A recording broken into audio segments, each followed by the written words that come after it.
Sí, dijo el anticuario, nuestras buenas oportunidades son de varias clases. Algunos clientes no saben lo que me traen, y en ese caso percibo un dividendo en razón de mis mayores conocimientos. Otros no son honrados y aquí levantó la vela, de manera que su luz iluminó con más fuerza las facciones del visitante, y en ese caso continuó recojo el beneficio debido a mi integridad. Markheim acababa de entrar, procedente de las calles soleadas, y sus ojos no se habían acostumbrado aún a la mezcla de brillos y oscuridades del interior de la tienda. Aquellas palabras mordaces y la proximidad de la llama le obligaron a cerrar los ojos y a torcer la cabeza. El anticuario rió entre dientes. ¿Viene usted a verme el día de Navidad?, continuó, cuando sabe que estoy solo en mi casa, con los cierres echados y que tengo por norma no hacer negocios en esas circunstancias. Tendrá usted que pagar por ello, también tendría que pagar por el tiempo que pierda, puesto que yo debería estar cuadrando mis libros, y tendrá que pagar, además, por la extraña manera de comportarse que tiene usted hoy.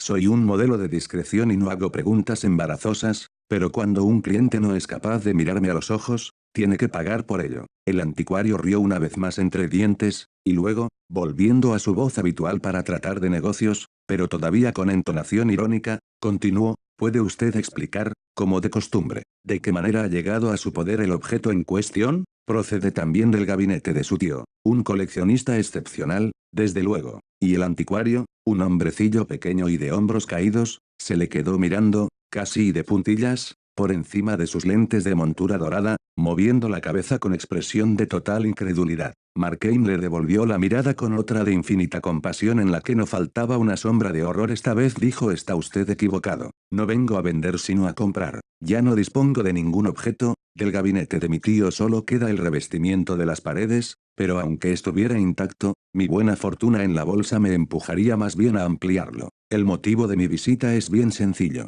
Busco un regalo de Navidad para una dama, continuó, creciendo en elocuencia al enlazar con la justificación que traía preparada, y tengo que presentar mis excusas por molestarle para una cosa de tan poca importancia. Pero ayer me descuidé y esta noche debo hacer entrega de mi pequeño obsequio, y, como sabe usted perfectamente, el matrimonio con una mujer rica es algo que no debe despreciarse. A esto siguió una pausa, durante la cual el anticuario pareció sopesar incrédulamente aquella afirmación. El tic-tac de muchos relojes entre los curiosos muebles de la tienda, y el rumor de los cabrioles en la cercana calle principal, llenaron el silencioso intervalo. De acuerdo, señor, dijo el anticuario, como usted diga. Después de todo es usted un viejo cliente, y sí, como dice, tiene la oportunidad de hacer un buen matrimonio, no seré yo quien le ponga obstáculos. Aquí hay algo muy adecuado para una dama, continuó, este espejo de mano, del siglo XV, garantizado, también procede de una buena colección, pero me reservo el nombre por discreción hacia mi cliente,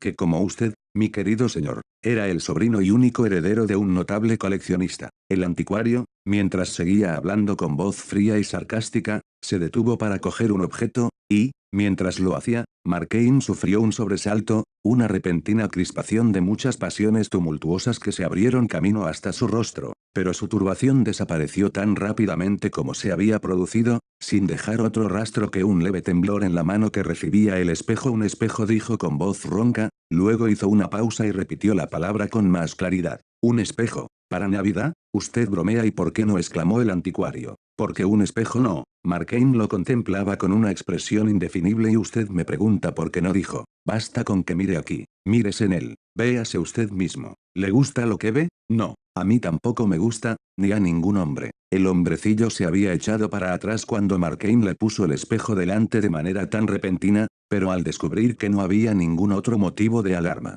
rió de nuevo entre dientes. La madre naturaleza no debe de haber sido muy liberal con su futura esposa, señor, dijo el anticuario. Le pido, replicó Markheim, un regalo de Navidad y me da usted esto, un maldito recordatorio de años, de pecados, de locuras, una conciencia de mano. ¿Era esa su intención? ¿Pensaba usted en algo concreto? Dígamelo, será mejor que lo haga. Vamos, hábleme de usted. Voy a arriesgarme a hacer la suposición de que en secreto es usted un hombre muy caritativo. El anticuario examinó detenidamente a su interlocutor. Resultaba muy extraño, porque Markheim no daba la impresión de estar riéndose, había en su rostro algo así como un ansioso chispazo de esperanza. Pero ni el menor asomo de hilaridad. ¿A qué se refiere?, preguntó el anticuario. No, no es caritativo, replicó el otro sombríamente. Sin caridad, impío, sin escrúpulos, no quiere a nadie y nadie le quiere, una mano para coger el dinero y una caja fuerte para guardarlo. ¿Es eso todo? Santo cielo, buen hombre, ¿es eso todo? Voy a decirle lo que es en realidad, empezó el anticuario, con voz cortante, que acabó de nuevo con una risa entre dientes. Ya veo que se trata de un matrimonio de amor, y que ha estado usted bebiendo a la salud de su dama, exclamó Markheim, con extraña curiosidad. ¿Ha estado usted enamorado? Hábleme de ello, yo, exclamó el anticuario. ¿Enamorado? Nunca he tenido tiempo ni lo tengo ahora para oír todas estas tonterías. ¿Va usted a llevarse el espejo? ¿Por qué tanta prisa?, replicó Markheim. Es muy agradable estar aquí hablando, y la vida es tan breve y tan insegura que no quisiera apresurarme a agotar ningún placer, no, ni siquiera uno con tan poca entidad como este. Es mejor agarrarse a lo poco que esté a nuestro alcance, como un hombre al borde de un precipicio. Cada segundo es un precipicio, si se piensa en ello, un precipicio de 1 milla de altura, lo suficientemente alto para destruir, si caemos, hasta nuestra última traza de humanidad. Por eso es mejor que hablemos con calma, hablemos de nosotros mismos, porque tenemos que llevar esta máscara, hagámonos confidencias. ¿Quién sabe? Hasta es posible que lleguemos a ser amigos. Solo tengo una cosa que decirle, respondió el anticuario. Haga usted su compra o váyase de mi tienda. ¿Es cierto? Es cierto, dijo Markheim. Ya está bien de bromas. Los negocios son los negocios. Enséñeme alguna otra cosa. El anticuario se agachó de nuevo, esta vez para dejar el espejo en la estantería, y sus finos cabellos rubios le cubrieron los ojos mientras lo hacía. Markheim se acercó a él un poco más, con una mano en el bolsillo de su abrigo, se irguió, llenándose de aire los pulmones. Al mismo tiempo muchas emociones diferentes aparecieron antes en su rostro, terror y decisión, fascinación y repulsión física, y mediante un extraño fruncimiento del labio superior, enseñó los dientes. Esto, quizá, resulte adecuado, hizo notar el anticuario, y mientras se incorporaba, Markheim saltó desde detrás sobre su víctima. La estrecha daga brilló un momento antes de caer. El anticuario forcejeó como una gallina, se dio un golpe en la sien con la repisa y luego se desplomó sobre el suelo como un rebuño de trapos. El tiempo hablaba por un sinfín de voces apenas audibles en aquella tienda, había otras solemnes y lentas como correspondía a sus muchos años, y aún algunas parlanchinas y apresuradas. Todas marcaban los segundos en un intrincado coro de tic-tacs. Luego, el ruido de los pies de un muchacho, corriendo pesadamente sobre la acera, irrumpió entre el conjunto de voces, devolviendo a Markheim la conciencia de lo que tenía alrededor. Contempló la tienda lleno de pavor. La vela seguía sobre el mostrador, y su llama se agitaba solemnemente debido a una corriente de aire, y por aquel movimiento insignificante, la habitación entera se llenaba de silenciosa agitación, subiendo y bajando como las olas del mar. Las sombras alargadas cabeceaban, las densas manchas de oscuridad se dilataban y contraían como si respirasen, los rostros de los retratos y los dioses de porcelana cambiaban y ondulaban como imágenes sobre el agua. La puerta interior seguía entreabierta y escudriñaba el confuso montón de sombras con una larga rendija de luz semejante a un índice extendido. De aquellas aterrorizadas ondulaciones los ojos de Markheim se volvieron hacia el cuerpo de la víctima, que yacía encogido y desparramado al mismo tiempo, increíblemente pequeño y, cosa extraña, más mezquino aún que en vida. Con aquellas pobres ropas de avaro, en aquella desgarbada actitud, el anticuario yacía como si no fuera más que un montón de serrín. Markheim había temido mirarlo y he aquí que no era nada, y sin embargo mientras lo contemplaba, aquel montón de ropa vieja y aquel charco de sangre empezaron a expresarse con voces elocuentes. Allí tenía que quedarse, no había nadie que hiciera funcionar aquellas articulaciones o que pudiera dirigir el milagro de su locomoción, allí tenía que seguir hasta que lo encontraran. Y cuando lo encontraran, entonces, su carne muerta lanzaría un grito que resonaría por toda Inglaterra y llenaría el mundo con los ecos de la persecución. Muerto o vivo, aquello seguía siendo el enemigo. El tiempo era el enemigo cuando faltaba la inteligencia, pensó, y la primera palabra se quedó grabada en su mente. El tiempo, ahora que el crimen había sido cometido, el tiempo, que había terminado para la víctima, se había convertido en perentorio y trascendental para el asesino. Aún seguía pensando en esto cuando, primero uno y luego otro, con los ritmos y las voces más variadas, una tan profunda como la campana de una catedral,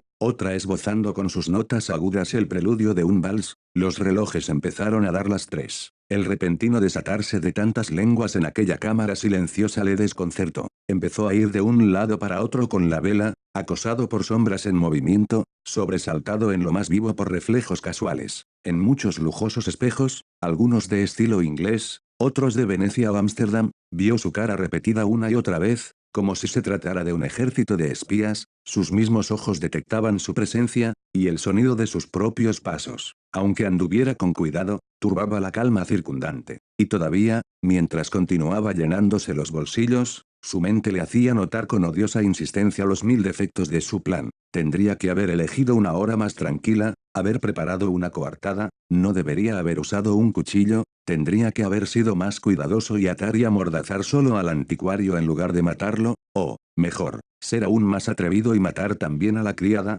tendría que haberlo hecho todo de manera distinta, intensos remordimientos, vanos y tediosos esfuerzos de la mente para cambiar lo incambiable, para planear lo que ya no servía de nada, para ser el arquitecto del pasado irrevocable. Mientras tanto, y detrás de toda esta actividad, terrores primitivos, como un escabullirse de ratas en un ático desierto, llenaban de agitación las más remotas cámaras de su cerebro. La mano del policía caería pesadamente sobre su hombro y sus nervios se estremecerían como un pez cogido en el anzuelo, o presenciaba, en desfile galopante, el arresto, la prisión, la horca y el negro ataúd. El terror a los habitantes de la calle bastaba para que su imaginación los percibiera como un ejército sitiador. Era imposible, pensó, que algún rumor del forcejeo no hubiera llegado a sus oídos, despertando su curiosidad, y ahora, en todas las casas vecinas, adivinaba a sus ocupantes inmóviles, al acecho de cualquier rumor, personas solitarias, condenadas a pasar la Navidad sin otra compañía que los recuerdos del pasado,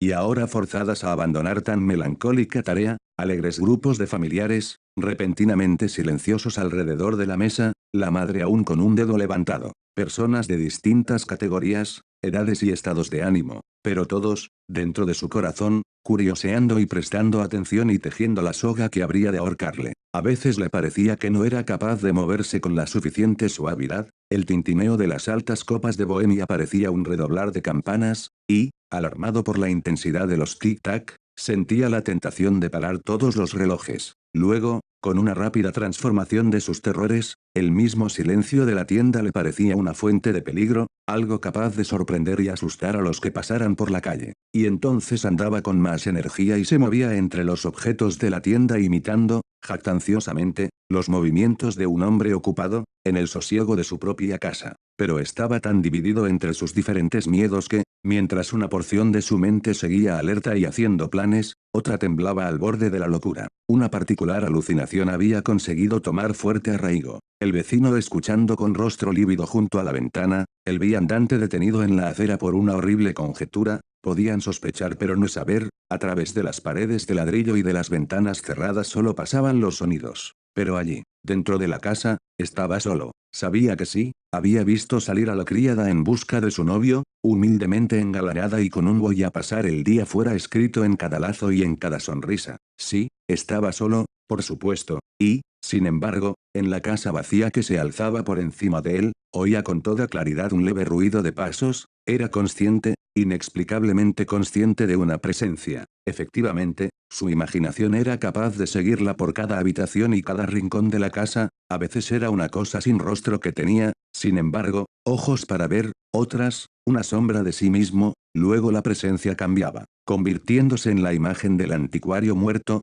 revivificada por la astucia y el odio. A veces, haciendo un gran esfuerzo, miraba hacia la puerta entreabierta que aún conservaba un extraño poder de repulsión. La casa era alta, la claraboya pequeña y cubierta de polvo, el día casi inexistente en razón de la niebla, y la luz que se filtraba hasta el piso bajo débil en extremo, capaz apenas de iluminar el umbral de la tienda. Y, sin embargo, en aquella franja de dudosa claridad, no temblaba una sombra. Repentinamente, desde la calle, un caballero muy jovial empezó a llamar con su bastón a la puerta de la tienda, acompañando los golpes con gritos y bromas en las que se hacían continuas referencias al anticuario llamándolo por su nombre de pila. Markheim, convertido en estatua de hielo, lanzó una mirada al muerto. Pero no había nada que temer, seguía tumbado, completamente inmóvil, había huido a un sitio donde ya no podía escuchar aquellos golpes y aquellos gritos, se había hundido bajo mares de silencio, y su nombre, que en otro tiempo fuera capaz de atraer su atención en medio del fragor de la tormenta,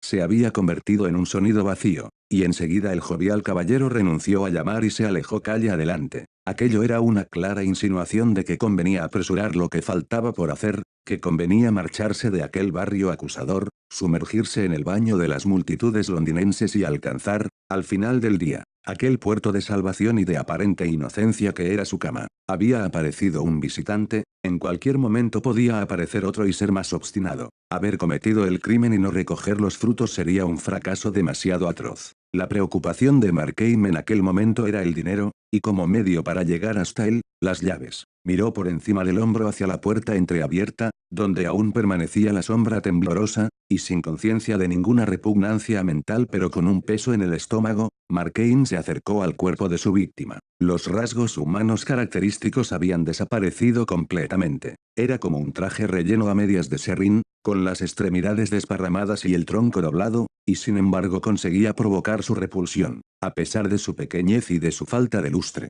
Markheim temía que recobrara realidad al tocarlo. Cogió el cuerpo por los hombros para ponerlo boca arriba. Resultaba extrañamente ligero y flexible y las extremidades, como si estuvieran rotas, se colocaban en las más extrañas posturas. El rostro había quedado desprovisto de toda expresión, pero estaba tan pálido como la cera, y con una mancha de sangre en la sien. Esta circunstancia resultó muy desagradable para Markheim. Le hizo volver al pasado de manera instantánea, a cierto día de feria en una aldea de pescadores, un día gris con una suave brisa, a una calle llena de gente, al sonido estridente de las trompetas, al redoblar de los tambores, y a la voz nasal de un cantante de baladas, y a un muchacho que iba y venía, sepultado bajo la multitud y dividido entre la curiosidad y el miedo, hasta que, alejándose de la zona más concurrida, se encontró con una caseta y un gran cartel con diferentes escenas, atrozmente dibujadas y peor coloreadas, Brownrigg y su aprendiz, los Mannick con su huésped asesinado, Beare en el momento de su muerte a manos de Turtel, y una veintena más de crímenes famosos. Lo veía con tanta claridad como si fuera un espejismo. Markheim era de nuevo aquel niño, miraba una vez más, con la misma sensación física de náusea, aquellas horribles pinturas. Todavía estaba atontado por el redoblar de los tambores. Un compás de la música de aquel día le vino a la memoria, y ante aquello, por primera vez, se sintió acometido de escrúpulos, experimentó una sensación de mareo y una repentina debilidad en las articulaciones, y tuvo que hacer un esfuerzo para resistir y vencerlas. Juzgó más prudente enfrentarse con aquellas consideraciones que huir de ellas, contemplar con toda fijeza el rostro muerto y obligar la mente a darse cuenta de la naturaleza e importancia de su crimen. Hacía tan poco tiempo que aquel rostro había expresado los más variados sentimientos, que aquella boca había hablado, que aquel cuerpo se había encendido con energías encaminadas hacia una meta, y ahora, y por obra suya aquel pedazo de vida se había detenido, como el relojero, interponiendo un dedo, detiene el latir del reloj.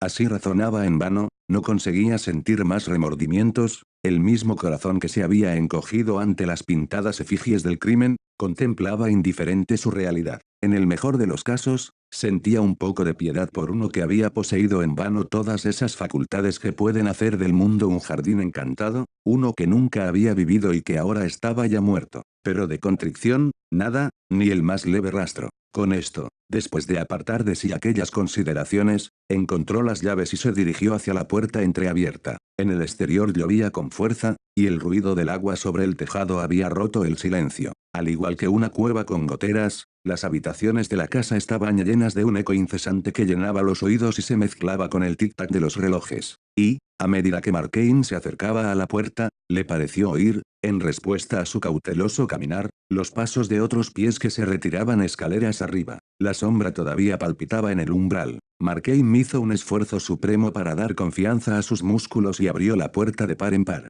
La débil y neblinosa luz del día iluminaba apenas el suelo desnudo, las escaleras, la brillante armadura colocada, alabarda en mano, en un extremo del descansillo, y los relieves en madera oscura y los cuadros que colgaban de los paneles amarillos del revestimiento. Era tan fuerte el golpear de la lluvia por toda la casa que, en los oídos de Markheim, empezó a diferenciarse en muchos sonidos diversos. Pasos y suspiros, el ruido de un regimiento marchando a lo lejos, el tintineo de monedas al contarlas, el chirriar de puertas cautelosamente entreabiertas. Parecía mezclarse con el repiqueteo de las gotas sobre la cúpula y con el gorgoteo de los desagües. La sensación de que no estaba solo creció dentro de él hasta llevarlo al borde de la locura. Por todos lados se veía acechado y cercado por aquellas presencias. Las oía moverse en las habitaciones altas, oía levantarse en la tienda al anticuario, y cuando empezó, haciendo un gran esfuerzo, a subir las escaleras, sintió pasos que huían silenciosamente delante de él y otros que le seguían cautelosamente.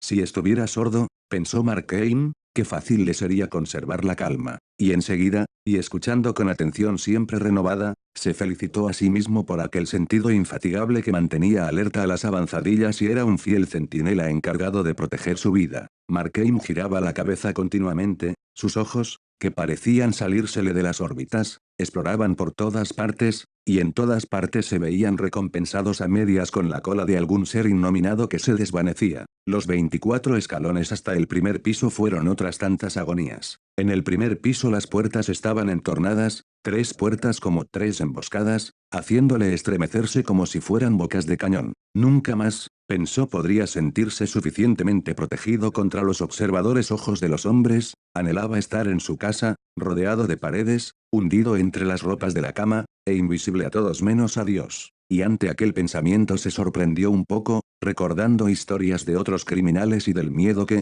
según contaban, sentían ante la idea de un vengador celestial. No sucedía así, al menos, con él. Markheim temía las leyes de la naturaleza, no fuera que en su indiferente e inmutable proceder, conservaran alguna prueba concluyente de su crimen. Temía 10 veces más, con un terror supersticioso y abyecto, algún corte en la continuidad de la experiencia humana, alguna caprichosa ilegalidad de la naturaleza. El suyo era un juego de habilidad, que dependía de reglas, que calculaba las consecuencias a partir de una causa, y que pasaría si la naturaleza, de la misma manera que el tirano derrotado volcó el tablero de ajedrez, rompiera el molde de su concatenación. Algo parecido le había sucedido a Napoleón, al menos eso decían los escritores, cuando el invierno cambió el momento de su aparición. Lo mismo podía sucederle a Markheim, las sólidas paredes podían volverse transparentes y revelar sus acciones como las colmenas de cristal revelan las de las abejas, las recias tablas podían ceder bajo sus pies como arenas movedizas, reteniéndolo en su poder, y existían accidentes perfectamente posibles capaces de destruirlo. Así, por ejemplo, la casa podía derrumbarse y aprisionarlo junto al cuerpo de su víctima, o podía arder la casa vecina y verse rodeado de bomberos por todas partes. Estas cosas le inspiraban miedo, y, en cierta manera, a esas cosas se las podía considerar como la mano de Dios extendida contra el pecado. Pero en cuanto a Dios mismo, Markheim se sentía tranquilo, la acción cometida por él era sin duda excepcional, pero también lo eran sus excusas, que Dios conocía, era en ese tribunal y no entre los hombres, donde estaba seguro de alcanzar justicia. Después de llegar sano y salvo a la sala y de cerrar la puerta tras de sí, Markheim se dio cuenta de que iba a disfrutar de un descanso después de tantos motivos de alarma. La habitación estaba completamente desmantelada, sin alfombra por añadidura, con muebles descabalados y cajas de embalaje esparcidos aquí y allá, había varios espejos de cuerpo entero, en los que podía verse desde diferentes ángulos.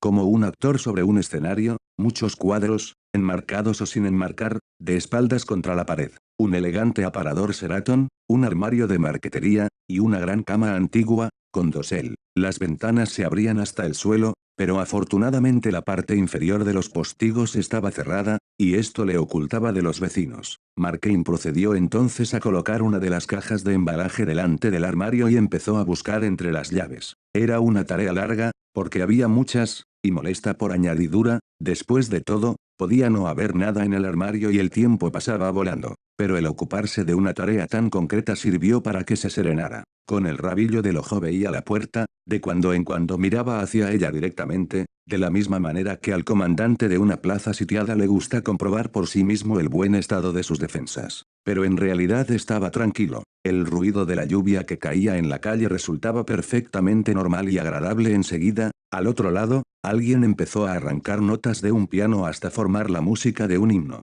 y las voces de muchos niños se le unieron para cantar la letra. Qué majestuosa y tranquilizadora era la melodía, qué agradables las voces juveniles. Markheim las escuchó sonriendo, mientras revisaba las llaves, y su mente se llenó de imágenes e ideas en correspondencia con aquella música, niños camino de la iglesia mientras resonaba el órgano, niños en el campo, unos bañándose en el río, otros vagabundeando por el prado o haciendo volar sus cometas por un cielo cubierto de nubes empujadas por el viento, y después, al cambiar el ritmo de la música, otra vez en la iglesia, con la somnolencia de los domingos de verano, la voz aguda y un tanto afectada del párroco, que le hizo sonreír al recordarla, las tumbas del período jacobino, y el texto de los 10 mandamientos grabado en el presbiterio con caracteres ya apenas visibles. Y mientras estaba así sentado, distraído y ocupado al mismo tiempo, algo le sobresaltó, haciéndole ponerse en pie. Tuvo una sensación como de hielo, y luego un calor insoportable, le pareció que el corazón iba a estallarle dentro del pecho y finalmente se quedó inmóvil,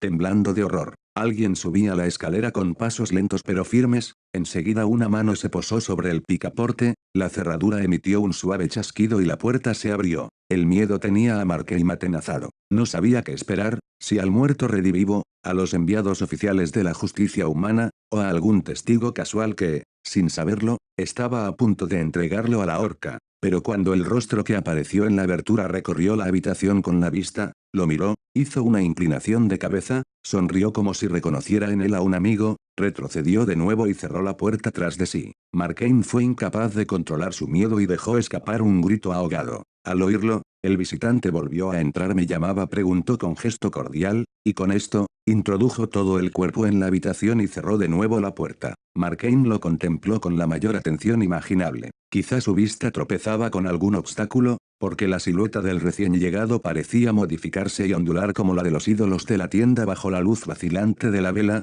A veces le parecía reconocerlo, a veces le daba la impresión de parecerse a él, y a cada momento, como un peso intolerable, crecía en su pecho la convicción de que aquel ser no procedía ni de la tierra ni de Dios. Y sin embargo aquella criatura tenía un extraño aire de persona corriente mientras miraba a Markheim sin dejar de sonreír, y después, cuando añadió, ¿está usted buscando el dinero? No es cierto. Lo hizo con un tono cortés que nada tenía de extraordinario. Markheim no contestó. Debo advertirle, continuó el otro, que la criada se ha separado de su novio antes de lo habitual y que no tardará mucho en estar de vuelta. Si Mr. Markheim fuera encontrado en esta casa, no necesito describirle las consecuencias. ¿Me conoce usted?, exclamó el asesino. El visitante sonrió. Hace mucho que es usted uno de mis preferidos, dijo, le he venido observando durante todo este tiempo y he deseado ayudarle con frecuencia. ¿Quién es usted?, exclamó Markheim. El demonio. Lo que yo pueda ser, replicó el otro, no afecta para nada al servicio que me propongo prestarle. Sí que lo afecta, exclamó Markheim. Claro que sí. ¿Ser ayudado por usted?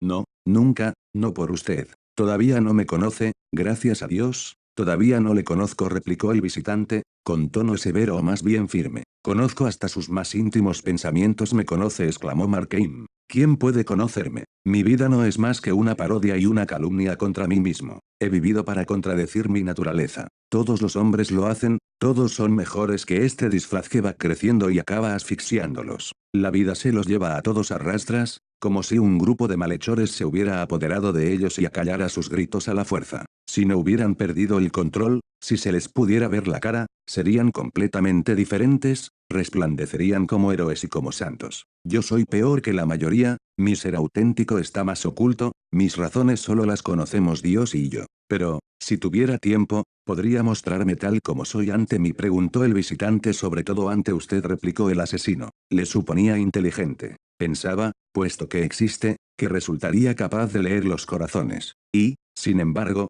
se propone juzgarme por mis actos. Piense en ello, mis actos. Nací y he vivido en una tierra de gigantes, gigantes que me arrastran, cogido por las muñecas, desde que salí del vientre de mi madre, los gigantes de las circunstancias. Y usted va a juzgarme por mis actos. No es capaz de mirar en mi interior. ¿No comprende que el mal me resulta odioso? ¿No ve usted cómo la conciencia escribe dentro de mí con caracteres muy precisos, nunca borrados por sofismas caprichosos, pero sí frecuentemente desobedecidos? ¿No me reconoce usted como algo seguramente tan común como la misma humanidad? El pecador que no quiere serlo. Se expresa usted con mucho sentimiento, fue la respuesta, pero todo eso no me concierne. Esas razones quedan fuera de mi competencia, y no me interesan en absoluto los apremios por los que se ha visto usted arrastrado, tan solo que le han llevado en la dirección correcta. Pero el tiempo pasa, la criada se retrasa mirando las gentes que pasan y los dibujos de las carteleras, pero está cada vez más cerca, y recuerde, es como si la horca misma caminara hacia usted por las calles en este día de Navidad.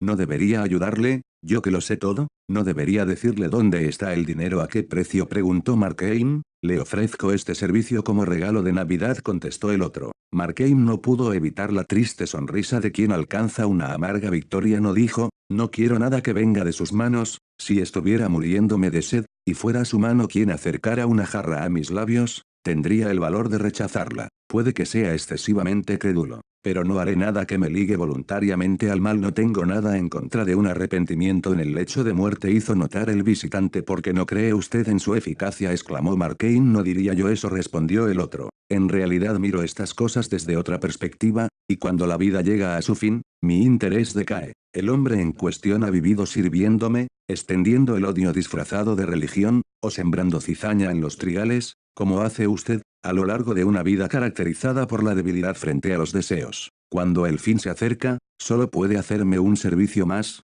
arrepentirse, morir sonriendo, aumentando así la confianza y la esperanza de los más tímidos entre mis seguidores. No soy un amo demasiado severo. Haga la prueba, acepte mi ayuda, disfrute de la vida como lo ha hecho hasta ahora, disfrute con mayor amplitud, ponga los codos sobre la mesa, y cuando empiece a anochecer y se cierren las cortinas, le digo, para su tranquilidad, que hasta le resultará fácil llegar a un acuerdo con su conciencia y hacer las paces con Dios. Regreso ahora mismo de estar junto al lecho de muerte de un hombre así, y la habitación estaba llena de personas sinceramente apesadumbradas escuchando sus últimas palabras, y cuando le he mirado a la cara, una cara que reaccionaba contra la compasión con la dureza del pedernal, he encontrado en ella una sonrisa de esperanza. Entonces, ¿me cree usted una criatura como esas?, preguntó Markheim. ¿Cree usted que no tengo aspiraciones más generosas que pecar y pecar y pecar, para, en el último instante, colarme de rondón en el cielo? Mi corazón se revela ante semejante idea. ¿Es esa toda la experiencia que tiene usted de la humanidad? ¿O es que,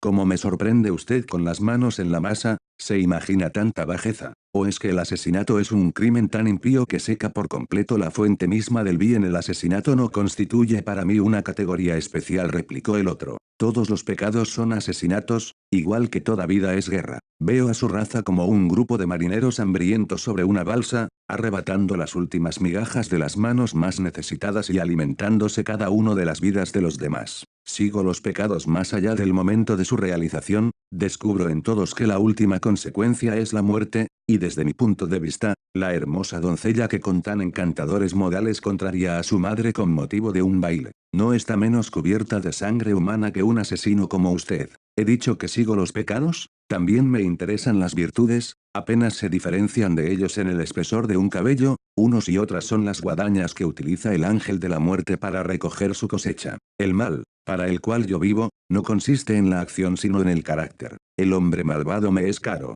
no así el acto malo, cuyos frutos, si pudiéramos seguirlos suficientemente lejos, en su descenso por la catarata de las edades, quizás se revelaran como más beneficiosos que los de las virtudes más excepcionales. Y si yo me ofrezco a facilitar su huida, ello no se debe a que haya usted asesinado a un anticuario, sino a que es usted Markheim. Voy a abrirle mi corazón, contestó Markheim. Este crimen en el que usted me ha sorprendido es el último. En mi camino hacia él he aprendido muchas lecciones, el crimen mismo es una lección de gran importancia. Hasta ahora me he revelado por las cosas que no tenía, era un esclavo amarrado a la pobreza, empujado y fustigado por ella. Existen virtudes robustas capaces de resistir esas tentaciones, no era ese mi caso, yo tenía sed de placeres. Pero hoy, mediante este crimen, obtengo riquezas y una advertencia, la posibilidad y la firme decisión de ser yo mismo. Paso a ser en todo una voluntad libre, empiezo a verme completamente cambiado, a considerar estas manos agentes del bien y este corazón, una fuente de paz. Algo vuelve a mí desde el pasado, algo que soñaba los domingos por la tarde con un fondo de música de órgano, o que planeaba cuando derramaba lágrimas sobre libros llenos de nobles ideas, cuando hablaba con mi madre, a un niño inocente. En eso estriba el sentido de mi vida, he andado errante unos cuantos años, pero ahora veo una vez más cuál es mi destino. ¿Va usted a usar el dinero en la bolsa? No es cierto, observó el visitante, y, si no estoy equivocado, ¿no ha perdido usted allí anteriormente varios miles? Sí, dijo Markheim, pero esta vez se trata de una jugada segura. También perderá esta vez, replicó, calmosamente. El visitante me guardaré la mitad, exclamó Markheim. También la perderá, dijo el otro. La frente de Markheim empezó a llenarse de gotas de sudor. Bien, si es así, ¿qué importancia tiene?, exclamó. Digamos que lo pierdo todo, que me hundo otra vez en la pobreza, ¿será posible que una parte de mí, la peor, continúe hasta el final pisoteando a la mejor? El mal y el bien tienen fuerza dentro de mí, empujándome en las dos direcciones. No quiero solo una cosa, las quiero todas. Se me ocurren grandes hazañas, renunciaciones, martirios, y aunque haya incurrido en un delito como el asesinato, la compasión no es ajena a mis pensamientos. Siento piedad por los pobres, ¿Quién conoce mejor que yo sus tribulaciones? Los compadezco y los ayudo, valoro el amor y me gusta reír alegremente, no hay nada bueno ni verdadero sobre la tierra que yo no ame con todo el corazón, y han de ser mis vicios quienes únicamente dirijan mi vida, mientras las virtudes carecen de todo efecto, como si fueran trastos viejos. No ha de ser así, también el bien es una fuente de actos. Pero el visitante alzó un dedo. Durante los 36 años que lleva usted vivo, dijo, durante los cuales su fortuna ha cambiado muchas veces y también su estado de ánimo, le he visto caer cada vez más bajo. Hace 15 años le hubiera asustado la idea del robo. Hace 3 años la palabra asesinato le hubiera acobardado. ¿Existe aún algún crimen, alguna crueldad o bajeza ante la que todavía retroceda? Dentro de 5 años le sorprenderé haciéndolo. Su camino va siempre hacia abajo, tan solo la muerte podrá detenerlo. Es verdad, dijo Marquein con voz ronca, que en cierta manera me he sometido al mal. Pero lo mismo les sucede a todos, los mismos santos, por el simple hecho de vivir, se hacen menos delicados. Acomodándose a lo que les rodea, voy a hacerle una pregunta muy simple, dijo el otro, y de acuerdo con su respuesta le haré saber cuál es su horóscopo moral. ¿Ha ido usted haciéndose más laxo en muchas cosas? Posiblemente hace usted bien, y en cualquier caso, lo mismo les sucede a los demás hombres. Pero, aunque reconozca eso, ¿cree que en algún aspecto particular, por insignificante que sea, es usted más exigente en su conducta, o cree más bien que se ha dejado ir en todo en algún aspecto particular? Repitió Marquein, sumido en angustiosa consideración. No, añadió después, con desesperanza, en ninguno. Me he ido dejando arrastrar en todo. Entonces, dijo el visitante, confórmese con lo que es, porque nunca cambiará. El papel que representa usted en esta obra ha sido ya irrevocablemente escrito. Marquein permaneció callado un buen rato, y de hecho fue el visitante quien rompió primero el silencio. Siendo esa la situación, dijo, debo mostrarle el dinero y la gracia, exclamó Marquein. No lo ha intentado ya, replicó el otro. Hace 2 o 3 años, no le vi en una reunión evangelista, y no era su voz la que cantaba los himnos con más fuerza. Es cierto, dijo Marquein, y veo con claridad en qué consiste mi deber. Le agradezco estas lecciones con toda mi alma, se me han abierto los ojos y me veo por fin a mí mismo tal como soy. En aquel momento, la nota aguda de la campanilla de la puerta resonó por toda la casa, y el visitante, como si se tratara de una señal que había estado esperando, cambió inmediatamente de actitud. La criada exclamó, ¿ha regresado? Como ya le había advertido, y ahora tendrá usted que dar otro paso difícil. Su señor, debe usted decirle, está enfermo, debe usted hacerla entrar, con expresión tranquila pero más bien seria, nada de sonrisas, no exagere su papel, y yo le prometo que tendrá éxito. Una vez que la muchacha esté dentro,